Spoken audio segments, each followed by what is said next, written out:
You're listening to the 49 Carats Podcast, a 49ers Goldmine production with Stephanie Sanchez.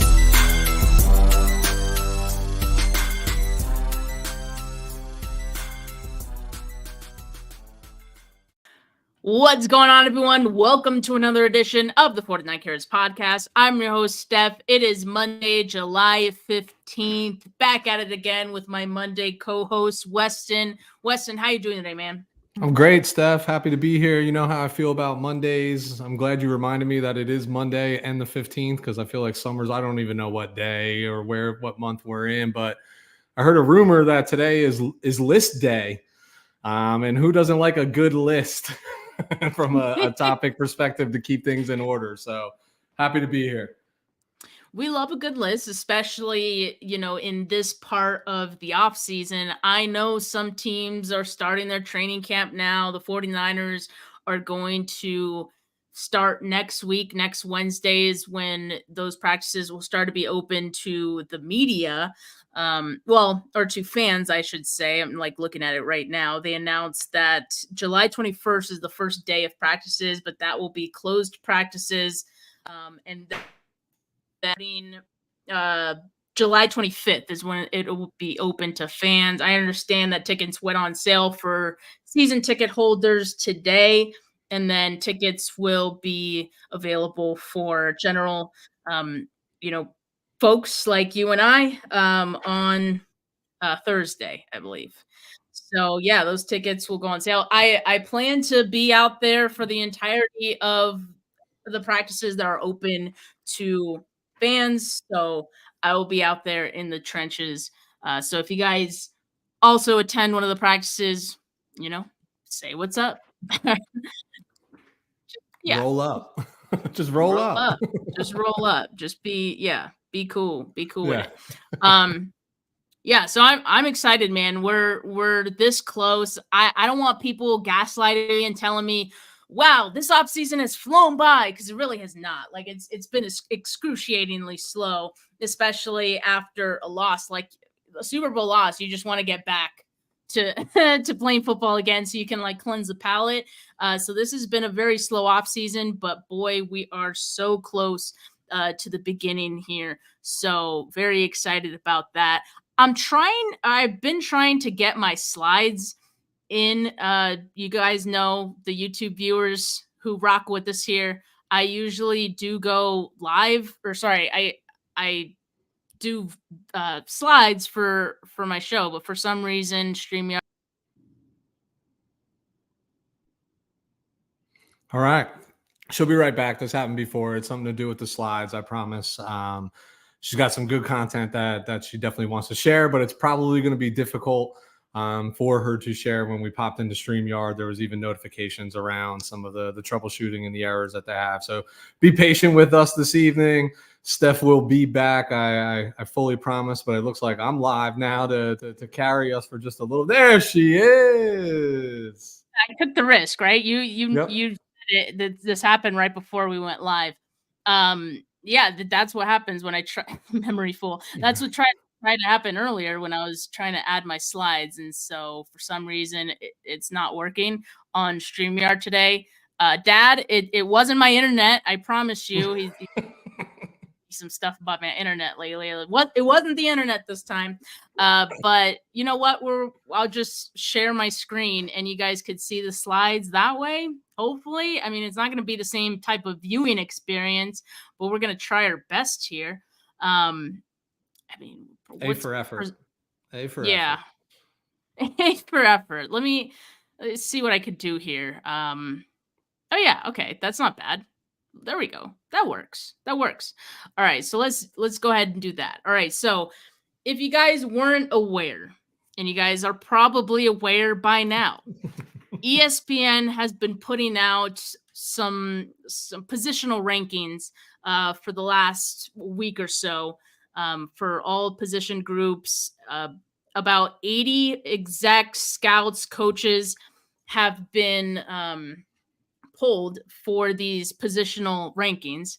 And so the one that has at this point really ticked off some 49er fans to this point has been the quarterback rankings that just came out. And that is because our starting quarterback, Brock Purdy, is not in the top 10 of quarterbacks. All right. So let's go over first the list of quarterbacks who are in the top 10 according to, the quarterback or the exact scouts and coaches. So obviously, number 1, Patrick Mahomes. Then you got number 2, Joe Burrow. 3, Josh Allen. 4, Lamar Jackson. 5, Matthew Stafford. 6, Justin Herbert. 7, CJ Stroud. 8, Aaron Rodgers. 9, Jared Goff. 10, Dak Prescott. So again, Brock Purdy left off of the top 10 list. He was an honorable mention, which tells me that obviously there were some execs, scouts, coaches who did maybe place him in their top 10.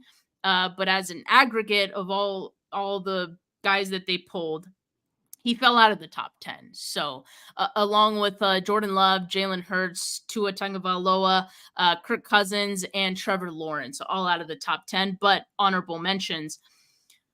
Weston, what was your first reaction when you saw this top 10 list and saw that Brock Purdy was not on it? That I'm sure 49er fans were going to be super rational about this list, and everybody was going to be in full and complete agreement. But when I look at that list, I really only have one name different in like my own top 10. And spoiler alert, it's not Brock Purdy, who I would put in and remove somebody. But I certainly understand like the frustration, especially when you see like, because the argument that people who put this together would say is, not sold on Brock yet, not large enough body of work on Brock yet, yada, yada, yada. But then in the same vein, you have CJ Stroud, who's got a single season under his belt that's, in the middle of the pack here, not even at like 9 or 10.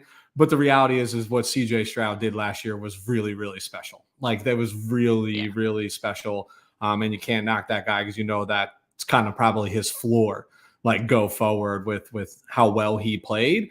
But yeah, I knew we'd have fun today and I knew 49er fans would be upset about it, but like, I'm not shocked at all. My list is like literally one name different, and that name is not Brock Purdy. Yeah. I think if you had told me that Brock Purdy was left out of a top 10 list, I would have probably said, who cares? Cause I'm like, it's not surprising that someone would, or, a large amount of people, all pulled together would leave him out of the top 10. I think what is the most egregious part of all of this is that Jared Goff made it to the top 10. 2024 Aaron Rodgers making it into the top 10. Dak Prescott making it into the top 10. And, that one doesn't bother me that much. So, that one I'll be easy on. Jared Goff is the most egregious one on this top 10 list, in my opinion. And that's the one that I think Brock Purdy should be ahead of on this list. And I understand all of this is pretty subjective, right? And the order for some people is going to be different. But I don't know. If you're going to have Goff there, why not Purdy?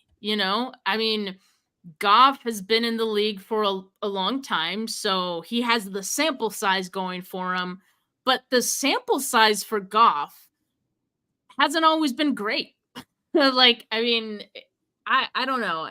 I just think that Brock Purdy is, I get it. He's only been a starter for one full season. And that's the knock on him, right? But I think he was just so good in that season, so efficient. And you can look at CJ Stroud and say the same thing, right? Like he only had one season, but look, he's in the top 10. So obviously him just having one season sample size, he didn't get knocked for that. Now, what I think a lot of people get really hung up on when it comes to rankings, especially when it comes to quarterbacks, so there's a lot that goes into being a quarterback than just,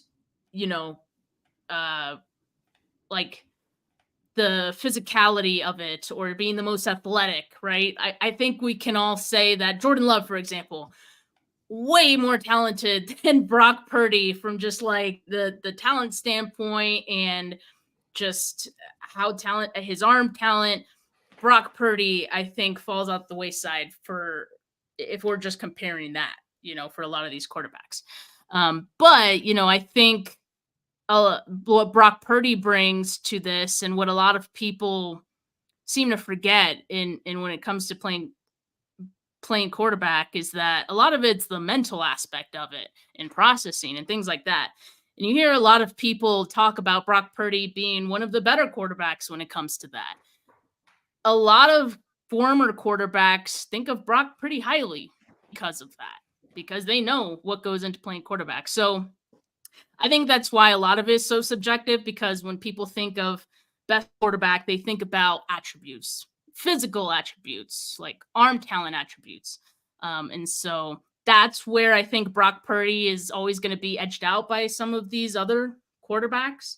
And so, yeah, I mean, that's just going to be the uphill battle for him to climb throughout his career. But yeah, I mean, I just think Brock Purdy at the very least is better than Jared Goff. That's my only gripe with this list.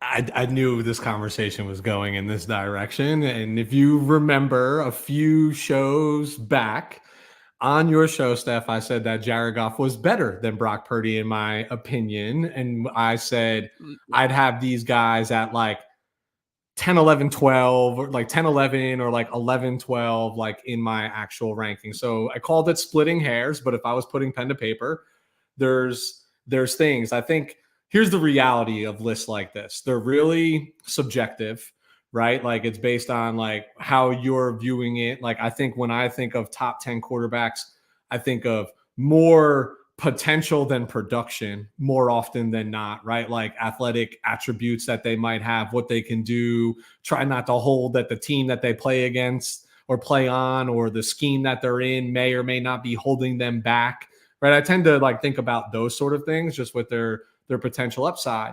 And again, we know Brock not being on the list is gonna upset people, but the reality is like, here's the truth. If you're not number one on the list, we could always be doing better, right? So whether Brock is 8, 9, 10, 11, 12, it's like literally like in the eyes of the beholder who's creating the list in the first place.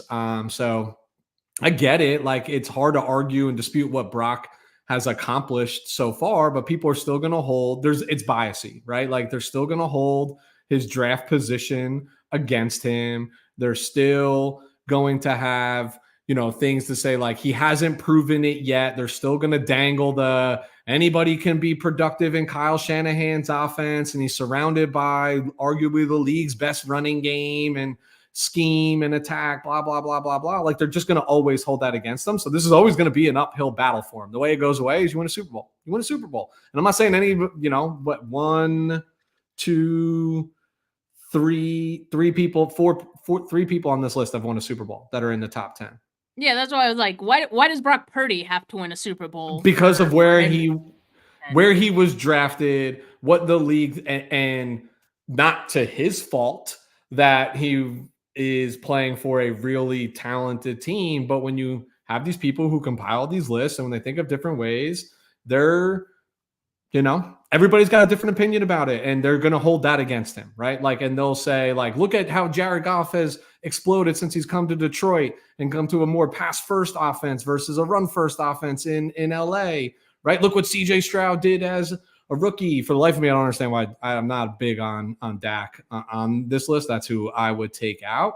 But then the rest of these guys, you're like, they have elite upside potential. Like Justin Herbert is like a 5-tool. Like if I was using a baseball term, he's a 5-tool athlete, Like I think the world of Matthew Stafford. Like Lamar Jackson just still has a quality that nobody can replicate, right? Like he can change the game just on a single drop back and make somebody miss. Josh Allen. I mean, and then there's just Patrick Mahomes, who is it. He is him, right? Like there's like, forget the stats, forget that he's won 3 Super Bowls, forget everything. You just watch the guy play and he's that guy. Like it just, he's that guy. You can't sit here and say any of these guys are better than him. Now, I just have to say I feel so honored that the Rich Madrid is Yeah, in the huh? comments here. And I mean, I wouldn't want him in any other show than this one, right? Talking about quarterbacks and these rankings, and of He's a course film junkie. he's already talking about film. I love it. Yeah, he's a film junkie. I know that.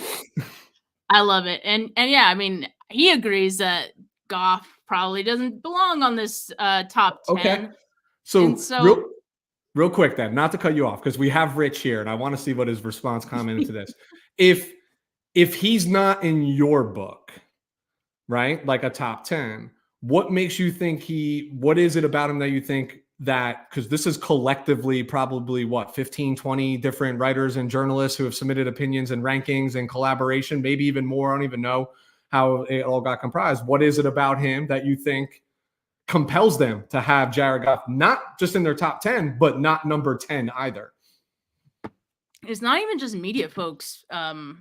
It's NFL execs, like currently, and NFL execs, scouts, and coaches. And so I think, like, to me, like, the list holds more weight because it's like guys who are hired in the NFL working for teams right now. And so So I think why I are have that they same wrong question. and you're right? Right? Like that's, I guess, like the Yeah. question is like, I, what is it about them that carries appeal? Because I think of a lot of what, like, I don't disagree with what Rich is saying about like under pressure, but very few quarterbacks in the NFL are good under pressure, right? And those are the ones that like separate themselves. That's why you bring pressure, right? And create pressure to break a rhythm. Few survive, and the ones that do usually appear at the top of anybody's ranking or list. So there's got to be something, right? Like I think Goff's a heady guy. I think he can make the throws, right? Like I think he's athletic enough to make people miss. Like there's enough there to argue that he's in the top 10, not on everybody's lists, right? But like he's not a bad quarterback, and he's certainly not in the back half of quarterbacks in the NFL. He's not a bad quarterback, and I think with each season, like he's gotten better. Clearly, like obviously with Sean McVay, he was able to blossom into the quarterback that he is, and also with Ben Johnson and the scheme he is right now, I think he's benefited even more. So going back to the pressure thing, I think he's in a scheme right now. Not to say that Sean McVay didn't do him these favors, but like I think a lot of the Lions offense is about getting the ball out quickly. And so the pressure matters less. And, Jeremy also points out Goff has the best O-line in the league to work with, and nobody talks about that. So yeah, he looked better in 2023 for that reason. So obviously, that to me, that's why he was able to make the list. But Rich did reply here. He says, "I truly don't know because they have to ignore a lot of tape on Goff under pressure to keep him top 10. Goff has a good arm, but his biggest positive trait is throwing unbelievable timing. So throwing with unbelievable timing. So yeah, and Rich is adamant that It's a he pretty doesn't good think trait, though, right? Yeah. It is. It's a pretty important trait in the NFL. It's one of the things everybody tries to praise Brock for, Yeah, right? Right time and right timing place. is Yeah, it matters. timing's pretty important. It does Matters. matter. And I'm just being so devil's yeah. advocate here, right? Like No, I know. I think 8 through, I think the crime here on this list, if I'm being really honest, I know we're like a 49ers angle here, is having Aaron Rodgers at 8. I mean, dude threw one pass last year. We talk about recency bias, like through one pass. Like we're all 49er fans. We're all going to find out on Monday night opening week that he can still play. You know what I mean? Like he can still play ball and is as good as they come.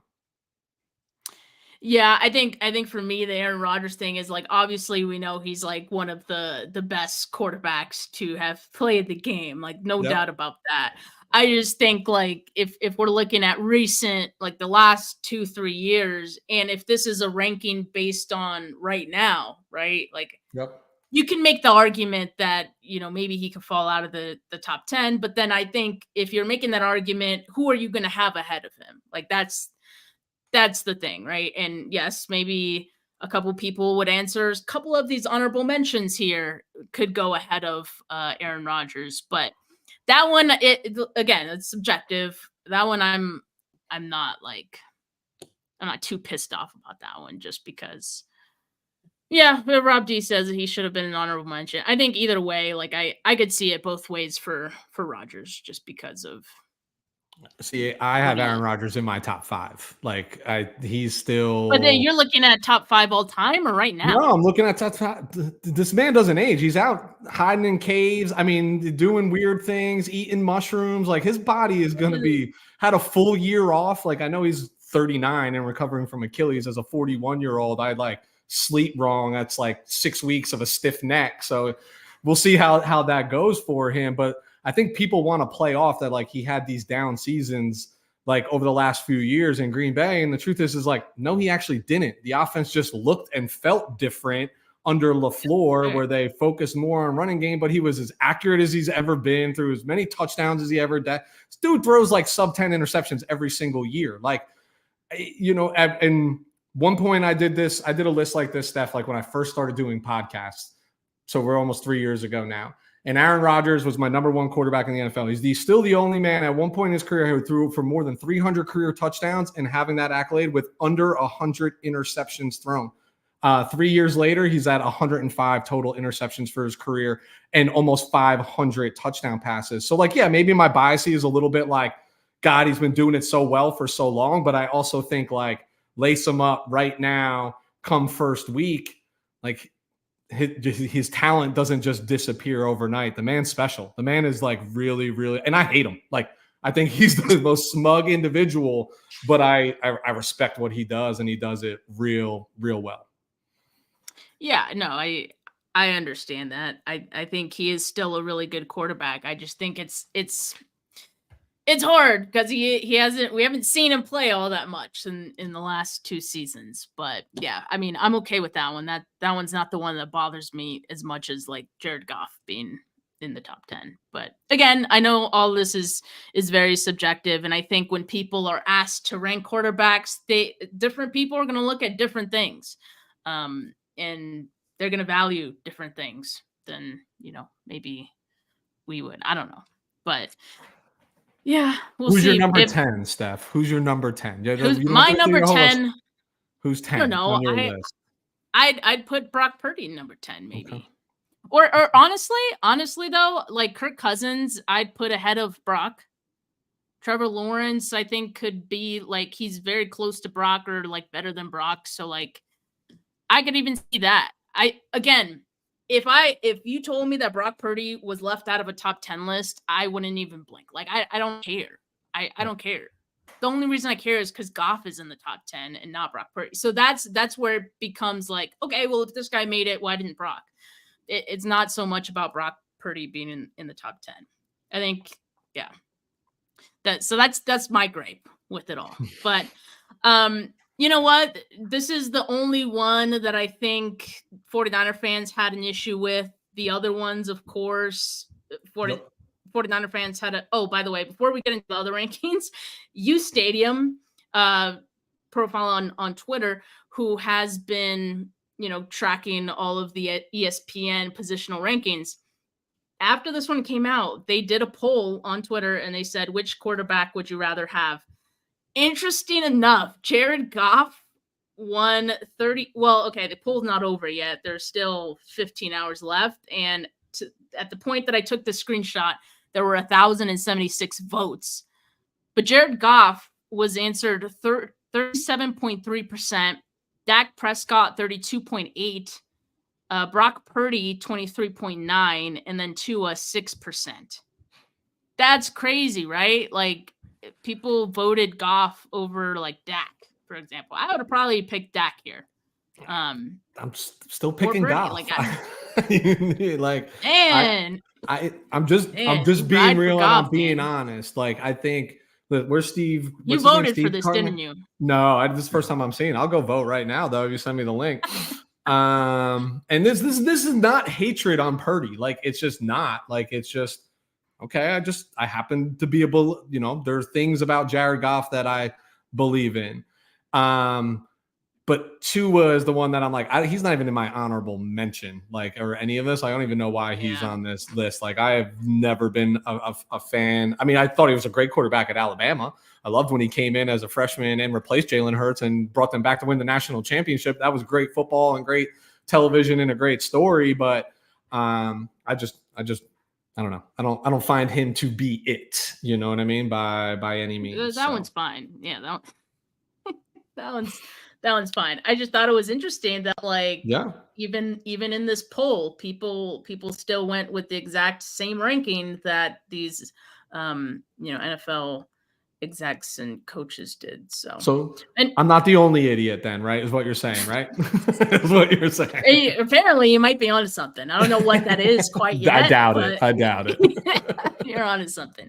But anyway, some of the other rankings did go favorably for 49ers and 49er fans alike. So obviously offensive tackles ranked Trent Williams at the top, number one, big surprise there. Then running backs ranked Christian McCaffrey at the top. I see no issues with that one.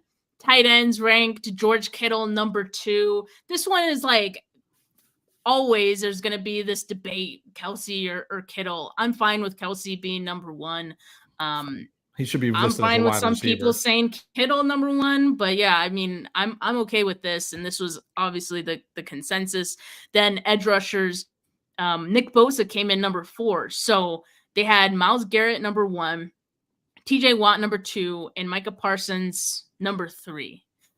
So I know this is also a discussion, right? Like this is a debate. Where does Nick Bosa fall with some of these other top edge rushers? I think like for Micah Parsons, obviously he's one of the best. But I think like the reason that he would probably edge out Bosa here for a lot of the people who did this poll, to me, like Micah Parsons is more versatile as in like what he can do and where you can line him up and, you know, things like that. So that's probably why I would make sense of this. I have no issues with this one too much, honestly. I think the production for TJ Watt has been there like every season that he's been healthy. So it's hard to argue against that one.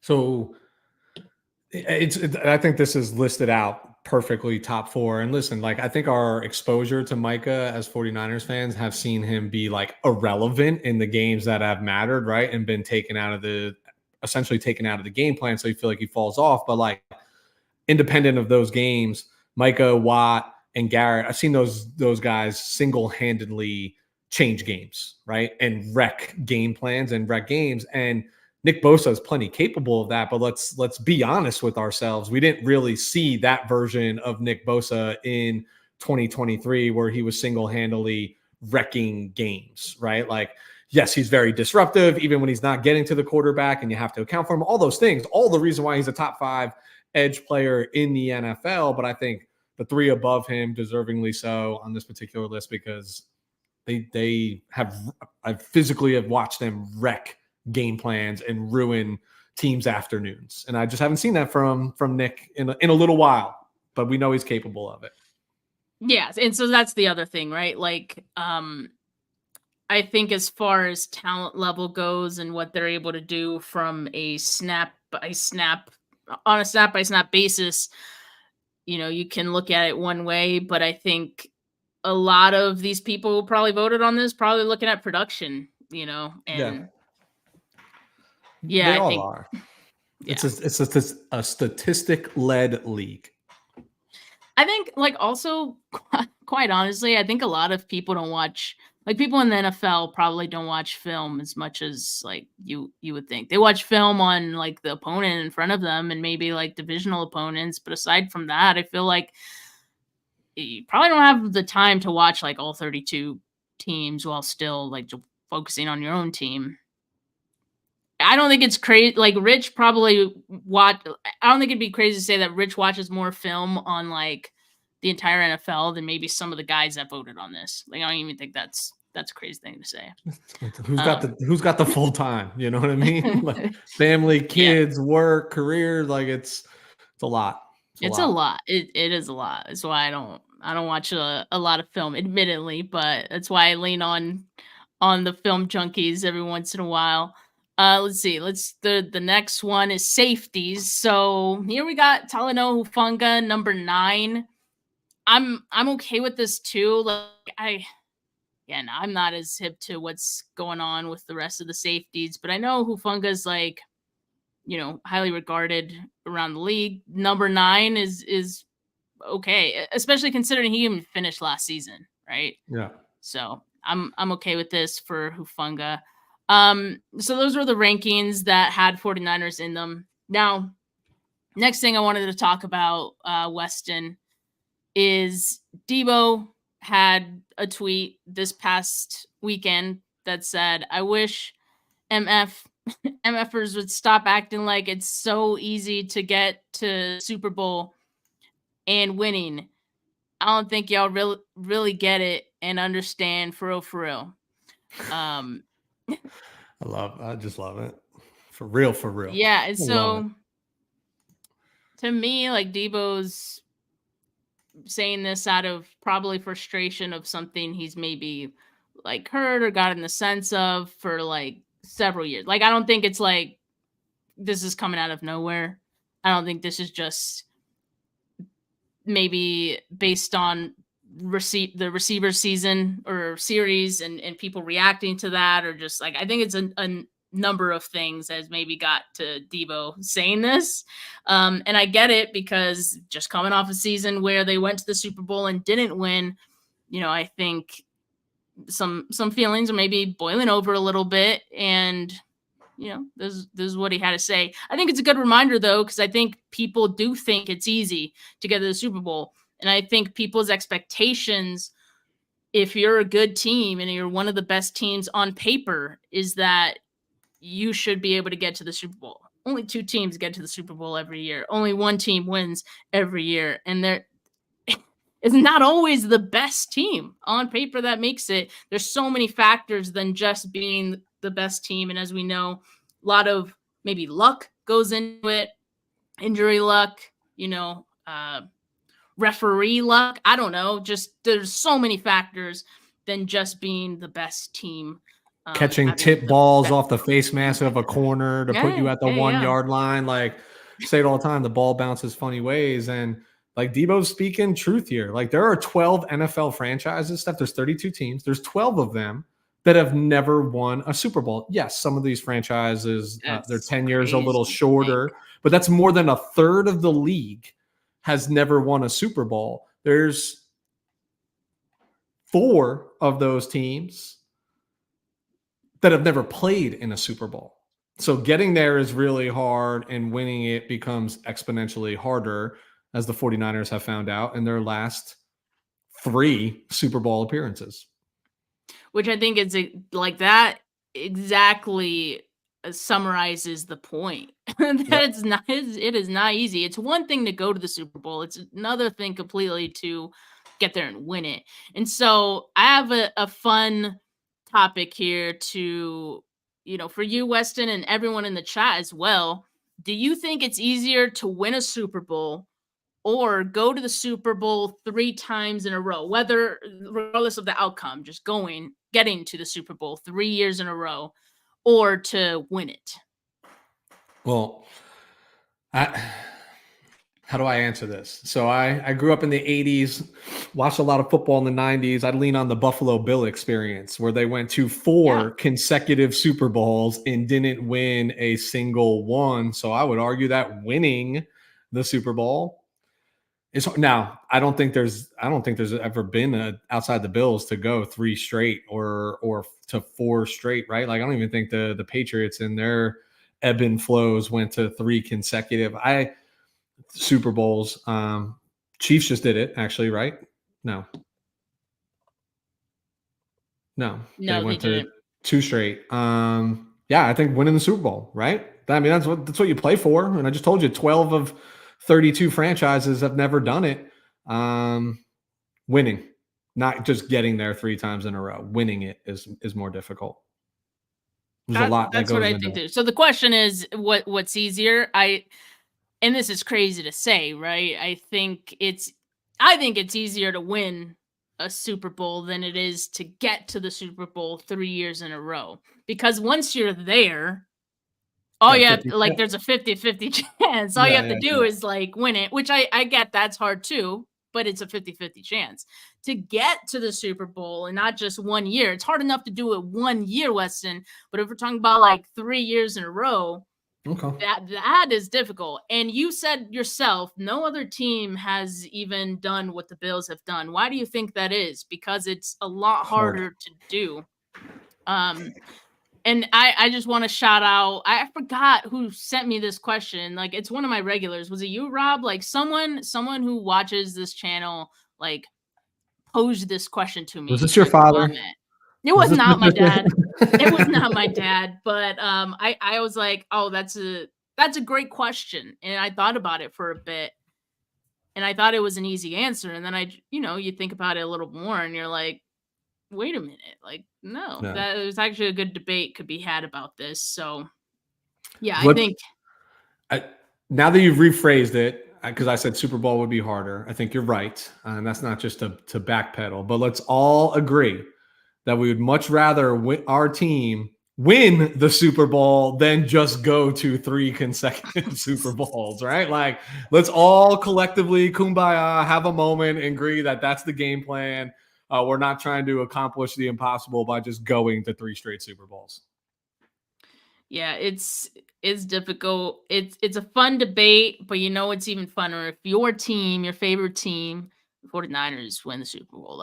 That is for sure. We need that. And I was like literally just having this discussion earlier before we had this show with Ashley, and we were talking about, someone in that chat asked if I honestly believed that the 49ers could get to the Super Bowl again.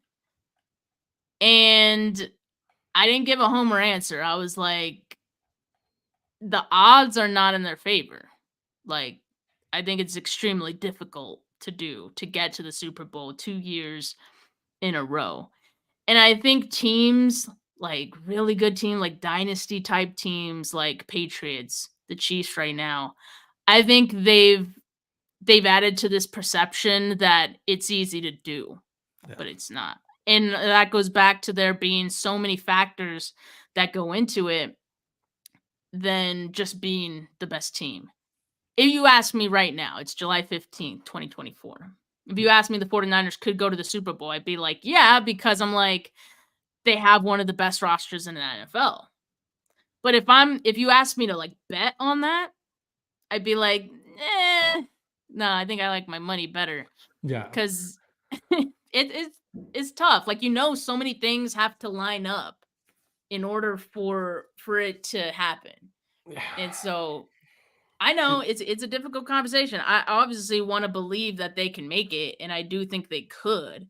I just feel like there's just so many factors that it's not going to be the same as it was last year. It's never the best team on paper, right? I can still argue the Kansas City Chiefs aren't the best team on paper. They're just got the best player on paper, right? Like, that's what it all comes down to. Are the 49ers capable of getting back to the Super Bowl? Yeah, and a lot of things actually are favorable for them. The NFC is clearly weaker than the AFC is, in my opinion. So I think the path to get there is a little less arduous.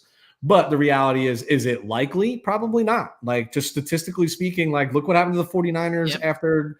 And I'm not saying this to be negative, Nancy. I want them to be there. I've been 30 years since I've seen a Super Bowl win. Like, you got to be realistic. Not trying to go to grave, but I'm just trying to be realistic with my own expectations. Is like, I want that Super Bowl. I think things line up for them well that, if those things that are out of their control go right, then they probably should be competing for that spot to come out of the NFC again. But like, remember 2019, coming off 13-3 year, everybody was so bullish on the team. And then next thing you know, they literally went through like the most unprecedented injury sustainment throughout 2020 that I've ever seen, right? Like, from a team. And they were still competitive. Like, I mean, yes, they didn't make the playoffs, but they were still fighting for a spot down to the final, couple of weeks with like nobody out there, like trotting nobody out. It's just, this is why winning a Super Bowl is so difficult, because everything has to stack in your favor. And that happening is rather slim, unless apparently you have Patrick Mahomes or Tom Brady, right? Or Joe Montana of the 80s as your quarterback. It doesn't happen. And yes, we were talking about you. You were the one that asked that great question. And I'm glad you did, because like it did give me a chance to to talk about it and think about what I do actually feel, because I think my expectation is like, and I keep saying it, like the 49ers could go to the Super Bowl again, but it's like realistically, it's like, damn, like that's really hard. That's really hard to do. So if you want an honest answer, then I don't know. It's not going to be so positive, unfortunately. Jeremy, yeah. What'd you say? I was going to say, ask Chris Berman how hard it is for these teams to go to the Super Bowl. How many years in a row did he pick the 49ers versus the Buffalo Bills, and it never came to fruition, right? Like, what was it, like 15 consecutive years? Yeah. 2 teams that felt so close, right? Yeah. And Jeremy asked why I even look that far ahead, just take it 1 week at a time. Well, we can think that far ahead just because we're fans, like we're nobodies. For the team's sake, that's the right mindset to have. Just take it 1 week at a time and just see what happens, right? Like that should always be the way they think about it. And I kind of feel like maybe that's the motivation, but behind Debo's comment about going to the Super Bowl and how hard it is, because there's a lot of pressure on this team to do what they did last year, but win it this time. Now, like that's a lot of pressure. And I was talking to Ashley about this earlier too. I was like, that's the type of pressure that could hurt you. Like it could be counterproductive to what you actually want to do. And that wouldn't be good for the team. So I don't want the team to feel like that kind of pressure, but I get it. Like we are going to give them that pressure just because, come on, like, come on, do something. You guys are so good. That is the expectation that like, okay, you didn't do it this year. Okay, now you have to do it this year. Yeah, I just think, the mentality you want them to have is like, hey, listen, every team's aspiration should be the Super Bowl. That's what they play for. But the reality is these players don't get paid to win Super Bowls, right? Like they get paid to play the sport, produce and drive things. Like it's what's there. I just think the mentality is more like, if you want to put pressure on yourself, think of it as we are a formidable opponent. We have done this and proven ourselves time and time again. And for a team to come beat us, they got to play their best game, right? And if that's the expectation that you like set for yourself, like that's it. It is week to week mentality, but it's exactly they better be on their P's and Q's to beat us because we're going to be on our P's and Q's, right? Like it's just that's the mentality that I would be trying to instill in the locker room. But hey, what am I know? I'm just sitting here. And I'm not saying I don't want them to think about the Super Bowl. Like, yes, every team's goal should be a Super Bowl. I'm just saying, like, I don't think they should go into every game and be like thinking about a Super Bowl, because you need to be thinking about that game. No. If you're thinking about the Super Bowl when you're in week 1, your head's not in the right place. Your head needs to be in week 1. And your opponent for week 1 and week 2, like, so that's my thing. I think, and they got to keep steady, right? Like you got to remember the NFL's got like, just think back to the most recent year, right? Like 2023, it started 5-0 and everything's like, oh my God, here we go. This is the year. And then you drop 3 straight in the middle of that. And like, Steph, I remember be like, I don't even know what to talk about for 49K player of the week. This team is not good right now. You know what I mean? Like nobody was thinking Super Bowl appearance in week 7, 8, and 9 this season. You just gotta be steady Eddie. You know what I mean? And keep a balance as you're going and understand that like short-term memory. These players you just need short-term memory and get week to week. Yep, exactly. So I just don't want them to think about Super Bowl so much that it's taking them away from that week to week grind, because you need the week to week grind. You need the week to week wins in order to get to the Super Bowl. So that's when I'm like, too much pressure could hurt you. It becomes dangerous. Yeah, please. I've got the expectations every year, right? But it is, that pressure is dangerous because like, let's say you get the brakes beat off you week 1 Monday night against Aaron Rodgers, right? And then you're thinking we're going to win the Super Bowl, and you're like, whoa, like maybe we're not as good. And 1 week is not telling, but when you carry those expectations and then something like that happens, it could derail you real fast. You know what I mean? Where if you like the Super Bowl's not won in week 1, it's not won in week 7, It's not won in week 10. You know what I mean? Like it's a week to week. It's an accumulation of good things happening throughout the year. Amen. That's a great time to end the show, because I think it's a good topic, and I like today's show because I think we went the entire episode without naming that one guy that still needs an extension. So, and I'm not even gonna name his name, but I think that's a record for the off season and for our Monday show, Weston. So, cheers to that, man. And we're close to training camp. Yeah, cheers. I know. It's coming. So It's coming. We're so close. We're so close. But thank you everyone that tuned in. The live chat was popping today. Really appreciate all of you. Make sure you like this video. Make sure you subscribe to the channel if you haven't yet. Hit that notification bell so you know when I go live. Audio listeners, leave a rating, leave a review. Really appreciate it. Weston, appreciate you always being here on a Monday. And I'll talk to you later.